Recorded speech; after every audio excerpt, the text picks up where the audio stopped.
Kurdish national ambitions are hitting Iranian, Turkish, and Arab roadblocks, for different reasons.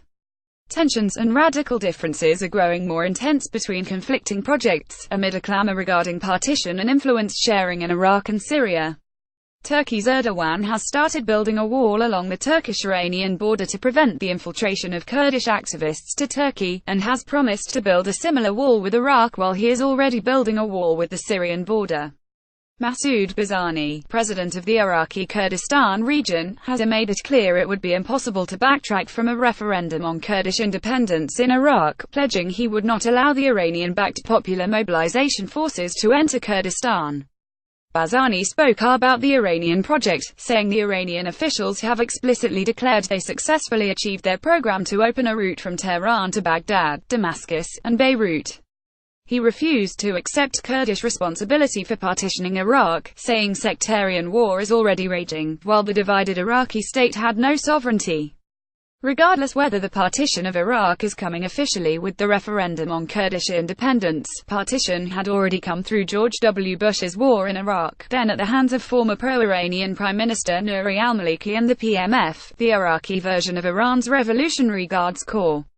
Interestingly, this week, Iranian President Hassan Rouhani pulled the defense portfolio from IRGC commanders for the first time in a quarter of a century, appointing instead an officer from the regular army. However, this step remains more symbolic than effective, as long as the regime in Iran does not make a decision to withdraw its militias and proxies from Arab territories, bearing in mind that all these forces are commanded by the IRGC and its extremist expansionist project. This week as well, Henry Kissinger warned that a radical Iranian empire could emerge if Tehran manages to take hold of the areas liberated from ISIS, with a regional belt extending from Tehran to Beirut.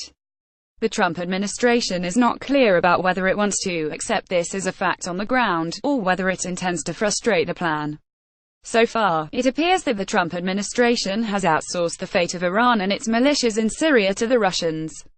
In this context, there have been a growing number of Russian leaks to writers and think tanks in Russia, all suggesting that Moscow, as it peacefully seeks a political solution in Syria, is being hindered by Iran, which wants to prolong the war there.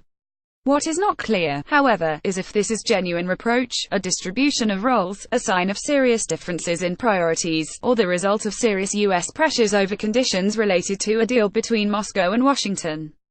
Kirill Semenov, expert on Islamic and international affairs, wrote an article in Geopolitica titled Iran Obstructing Russia's Solution in Syria, published in Al-Hayat last week. On the same topic, Anton Meradasov, head of the Middle East Conflict Studies at the Institute of Innovative Development, wrote an article titled Tehran in favor of continuing the war, but Moscow wants a political solution. Generally speaking, Russian viewpoints as such either reflect Russian policy, or a Russian desire to send a message for strategic and political purposes. Simonov argued that Iran was proceeding to build a Shia corridor from Iran to the Mediterranean via Iraq, Syria, and Lebanon, and to take the conflict in Syria to a new level. He wrote, Moscow, which has committed itself to a peaceful resolution of the Syrian conflict, does not want Syria to become an Iranian colony, gradually Shi'ized by Iranian ayatollahs, bearing in mind that the sectarian ethnic conflict is one of the factors fueling the propaganda of radical Islamists. He continued, in public circles, there are clear signs of contradictions between Russia and Iran. He said there were meetings in Amman and Cairo that Tehran was not invited to, but the Iranians can foil such separate agreements on Syria, as they had done in March with the ceasefire, with the blame falling on Russia for not having influenced their allies. He also wrote that Tehran wants the fighting to continue. What was especially interesting, is what the Russian expert called for in Idlib. He wrote Russia and Turkey must expedite an agreement on backing moderate rebels against extremists in Idlib before Tehran and Damascus launch an assault on Idlib under the pretext of the growing strength of extremists there. He concluded Iran believes resolving the conflict requires defeating rebels and wants Russia's support for this bid. But Moscow is seeking a political and peaceful settlement. For his part, Anton Meradasov wrote Tehran is seeking to drag Moscow to a new round of civil war.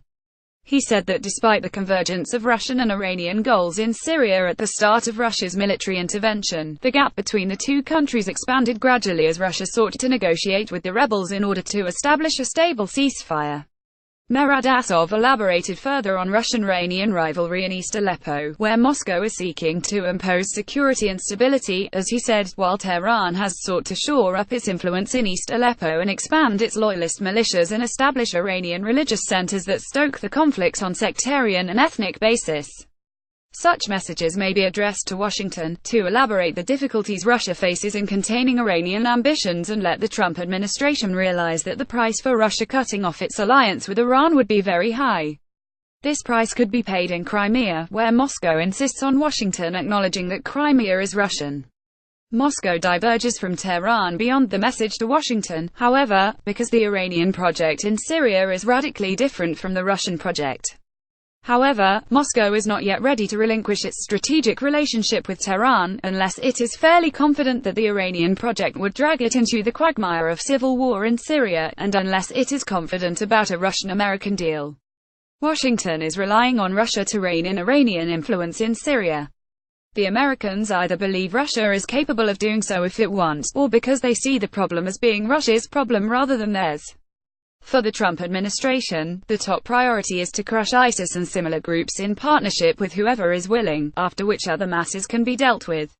Whether this is short-termist, or calculated as part of a long-term interests-based vision, Washington is deliberately allowing Russia to lead in Syria, including with regard to resolving the Iranian knot in Syria.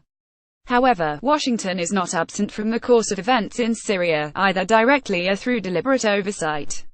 Indeed, when Syrian regime forces captured Deir ez-Zor and handed control of the border with Iraq to the IRGC, there was no strong American objection, and the impression is that Washington turned a blind eye to this. But Deir ez-Zor is a strategic corridor in the route between Tehran and the Mediterranean. So far, Washington did not take any real measure to block the establishment of that component of the Persian Crescent project, which both the US and Israel claim to oppose. Confidence in the US is shrinking among all those who collaborate with Washington. They are all preparing today for the possibility that the US will discard them once its goals are fulfilled, pursuant to the reputation Washington has cultivated over the past years. The Syrian Democratic Forces are fully aware that the US needs them temporarily, and that US support will not be permanent and will not be guaranteed after the battle for Raqqa is finished. For this reason, the Kurdish-dominated SDF believe their interest lies in keeping hold of Kurdish territories through accords with the regime in Damascus and Moscow. In other words, a deal with Bashar al-Assad is more reassuring than US promises, which could change depending on the relationship with Turkey. Furthermore, the SDF are considering a deal whereby they hand over Raqqa to regime forces in return for an autonomous Kurdish administration of Kurdish territories in Syria. The Kurds doubt US pledges and doubt that the US priority favors them in the balance of long-term US strategic relations with NATO member Turkey, which the Americans may need at a later time to counterbalance Iranian expansion in the Middle East as well as to determine the fate of Idlib.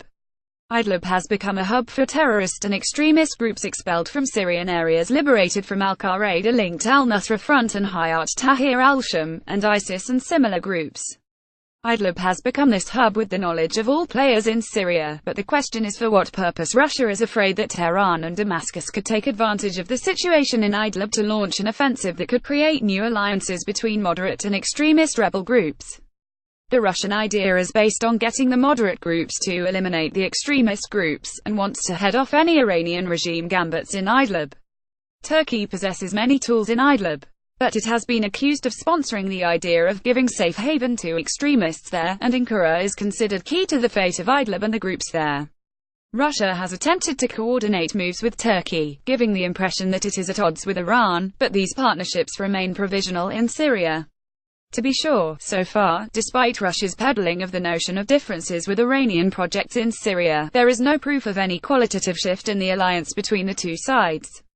As long as Washington accepts to live with any kind of alliances and partnerships in Syria in the name of fighting terror, a slogan adopted by the regime first and foremost, Russia will continue to manage developments there and will be the one to decide whether its interest lies in convergence with Turkey and divergence with Iran in Syria.